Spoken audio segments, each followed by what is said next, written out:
Selamat pagi anak-anak. Selamat pagi Bu Guru. Apa kabarnya hari ini? Baik Bu. Hari ini kita akan mulai dengan pelajaran agama Katolik dan budi pekerti. Dan hari ini kita akan masuk di bab yang pertama tentang manusia makhluk pribadi. Kita akan masuk di sub A tentang aku pribadi yang unik.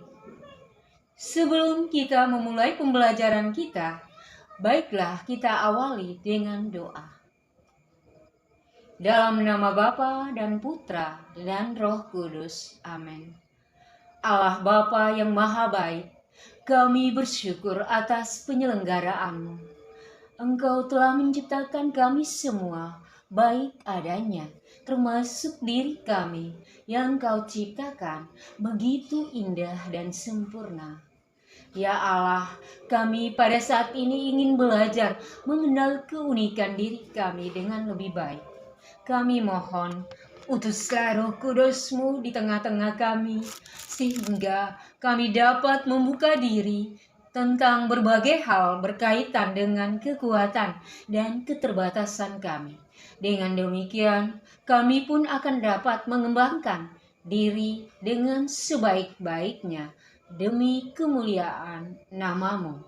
Amin.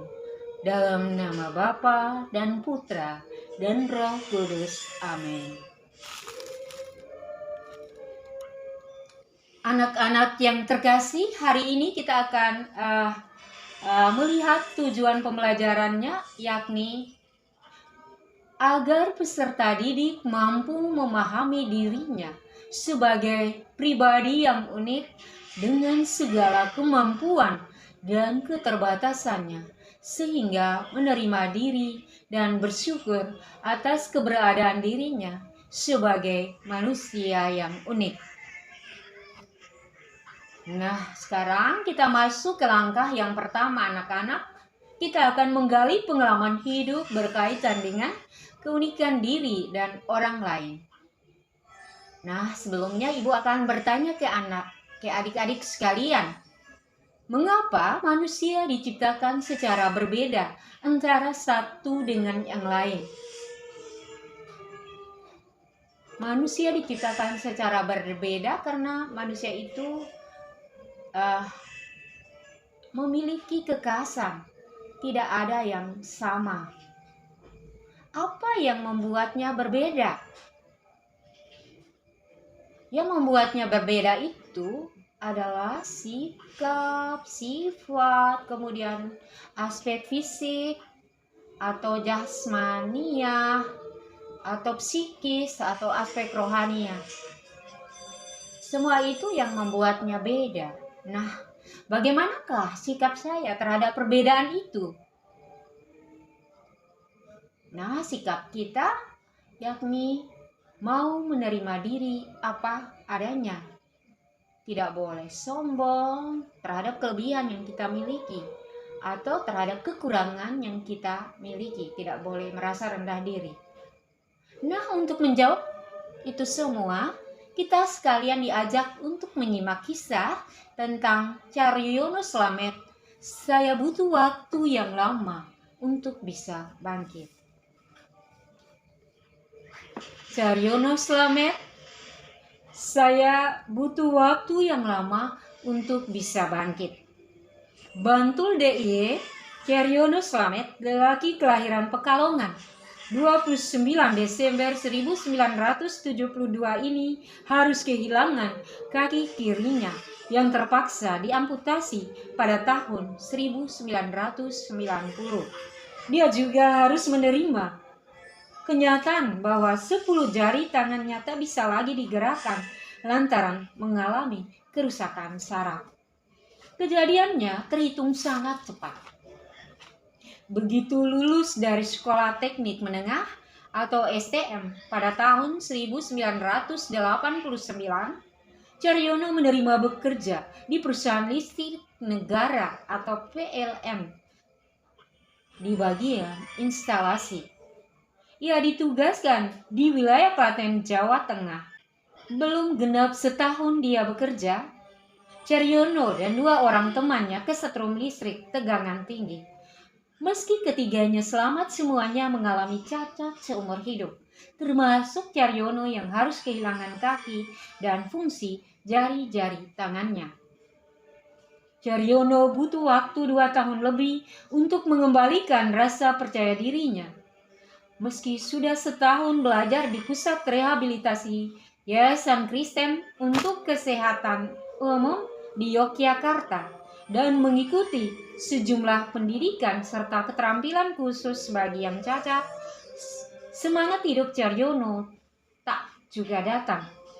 Saya butuh waktu yang lama untuk bisa bangkit, ujar Caryono. Kebersamaan dengan sesama penderita cacat akhirnya menggugah Caryono untuk bangkit dari keputusasaan. Baiklah anak-anak, setelah kita mendalami kisah tadi, sekarang anak-anak diminta untuk mendalami beberapa pertanyaan berikut. Bagaimanakah kesan Anda ketika membaca atau mendengarkan cerita tadi? Kesan saya bahwa sangat terharu, Bu. Mengapa? Karena Caryono tadi dia mengalami cacat seumur hidupnya karena kesetrum listrik tegangan tinggi. Apa yang dialami Caryono Slamet dalam kisah di atas tadi? Dia mengalami cacat seumur hidup, di mana seluruh anggota tubuhnya cacat. Apa yang mendorong Caryono Slamet sehingga bisa mengubah keterbatasan yang dia miliki menjadi sebuah kekuatan? Yang mendorong Caryono Slamet sehingga bisa mengubah keterbatasan yang dia miliki menjadi sebuah kekuatan itu adalah karena dia melihat sama temannya yang cacat, namun mereka berusaha berjuang bangkit dari keterpurukannya untuk bisa bekerja, bisa mengubah nasibnya menjadi lebih baik atau bisa menghidupi seluruh anggota keluarganya atau supaya bisa makan. Kira-kira nilai-nilai positif apa saja yang dapat Anda pelajari dari pribadi Caryono Slamet? Pertama, nilai positif yang bisa kita petik yakni Caryono tadi mau menerima diri apa adanya ya. Kemudian mau bangkit dari keterpurukannya. Lalu dia percaya diri tinggi. Ya, sehingga dia berjuang melawan kekurangan yang ada dalam dirinya tadi. Baik, sekarang kita lanjut.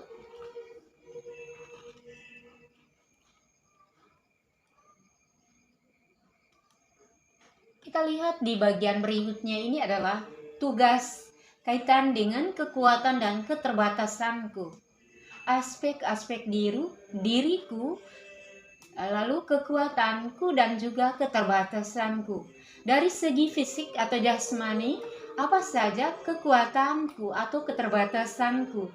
Dari segi bakat atau kemampuan, apa saja kekuatanku dan keterbatasanku? Dari segi materi atau ekonomi, apa saja kekuatanku atau keterbatasanku? Dari segi sifat-sifat, apa saja kekuatanku dan keterbatasanku?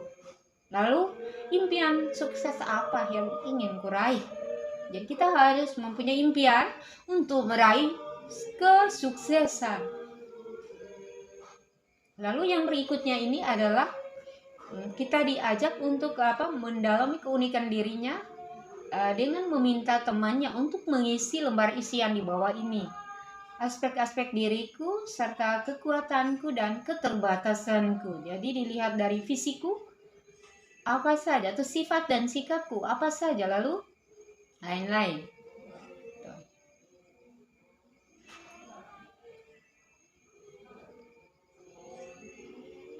Sekarang kita masuk ke langkah berikutnya.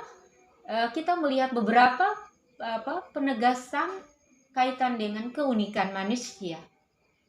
Setiap manusia itu unik atau unique atau unus atau satu. Tidak ada satu orang pun yang mempunyai kesamaan dengan orang lain. Bahkan manusia kembar sekalipun selalu mempunyai perbedaan. Keunikan itu bisa diamati dari hal-hal fisik, psikis, bakat atau kemampuan, serta pengalaman yang dimilikinya.